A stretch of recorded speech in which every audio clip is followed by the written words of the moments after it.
är stolta över att vi idag tillägnar matchen Fair Play.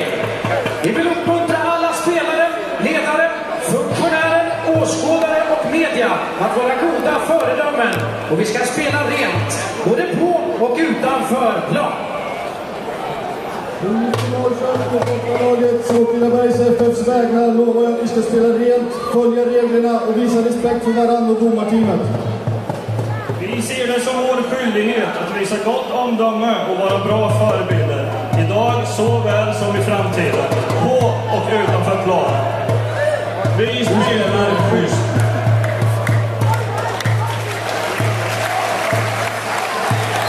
Åtvidabergs FF ställer upp med nummer 1 Henrik Gustafsson, nummer 3 Erik Moberg, nummer 4 Adderisat Jonas Silva, nummer 5 Daniel Hallingström, nummer 7 Christian Pringbergström, nummer 9 Kristoffer Karlsson, nummer 11 Alice Vanditina, nummer 14 Johan Niklasson, nummer 17 Oskar Muller, nummer 18 Jesper Arvidsson, nummer 25 Dejan Borsli, tränare Daniel Wiklund. I Norrköping ställer upp med lagkapten nummer 7 Mikael Blomberg.